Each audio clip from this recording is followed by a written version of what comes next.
Alright, so now let's go over the geometries here.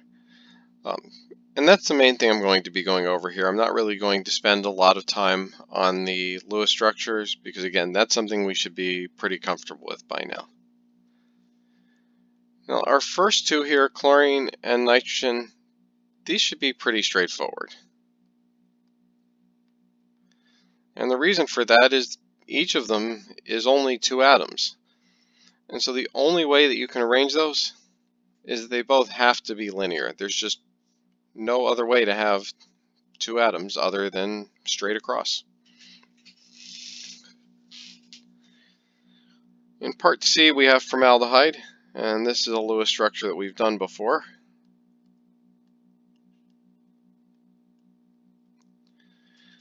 And so what we need to ask then is the central atom, which is the carbon, how many atoms is it bonded to?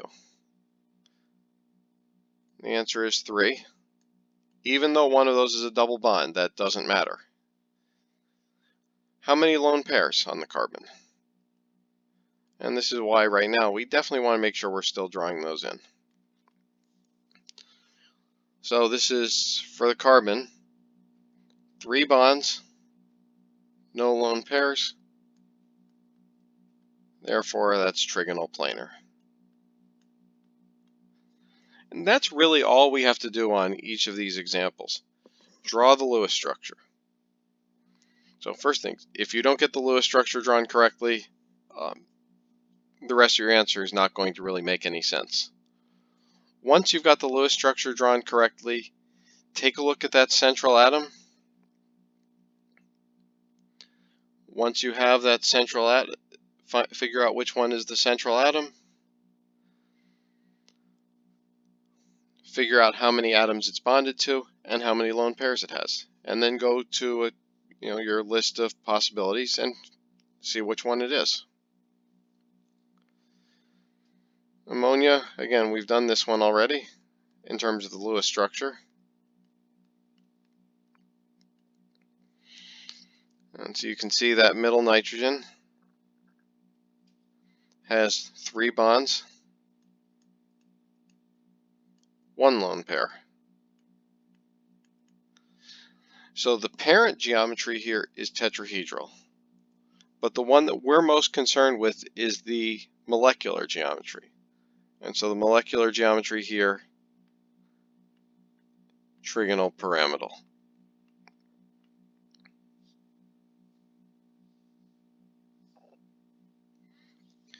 Next we have chloroform.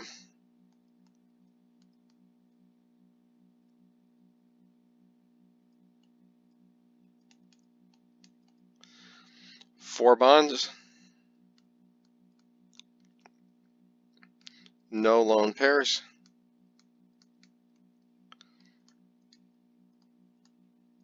Makes it tetrahedral.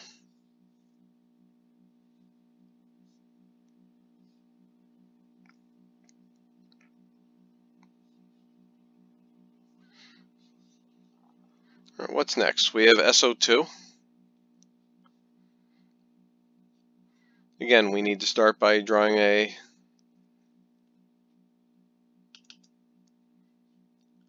Lewis structure for that.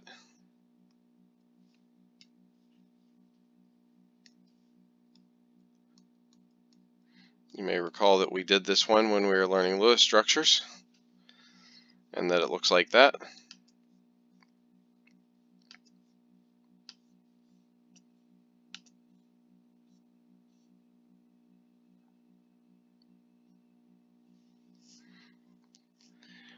And so you can see on that sulfur, we have 2 bonds and 1 lone pair. So the geometry here is bent.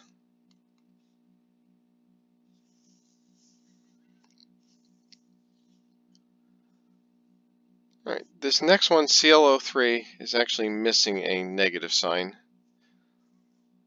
So this one would be very difficult without the negative charge.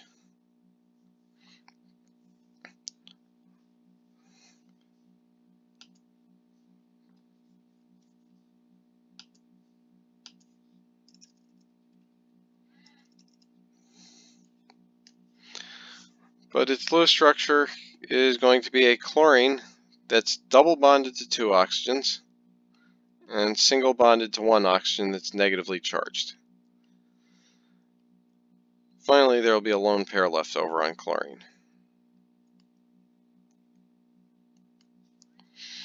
Now, does having a charge affect the geometry? So, in general, it does not.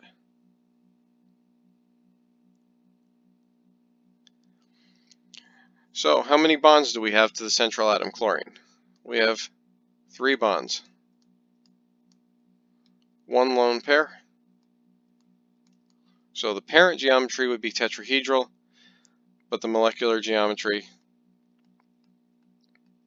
trigonal pyramidal.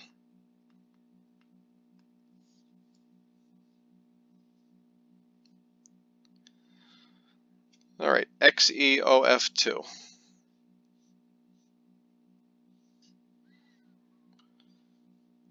So we have a total here, and I'm actually going to go through this one.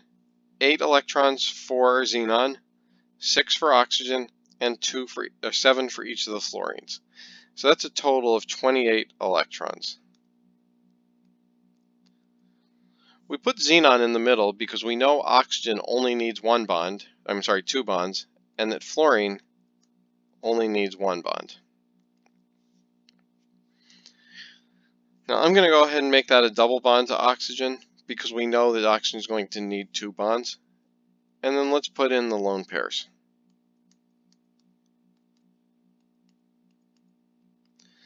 So we've used in lone pairs, we have a total of 8 lone pairs for 16 electrons. And we have a total of 4 bonds for 8 electrons. That's 24. We have 4 left over. We put those on xenon. So xenon here has a total of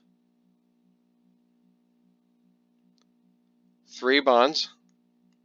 Again, doesn't matter whether they're single or double, as well as 2 lone pairs. And so this would be an example of T-shaped.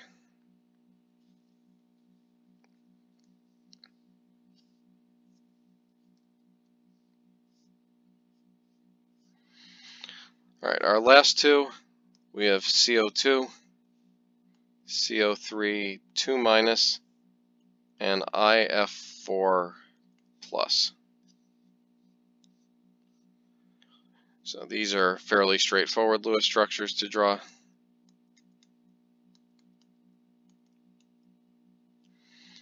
Here, 2 bonds, no lone pairs on the central atom, makes this linear.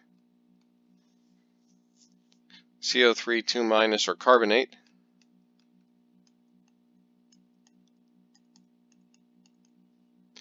And so if you've ever wondered why when I draw certain molecules, I draw the bonds at certain angles, that's a reflection of the VSEPR theory, what the geometry of those atoms actually is. And so you can see this carbon here in the middle, 3 bonds, no lone pairs, makes it trigonal planar.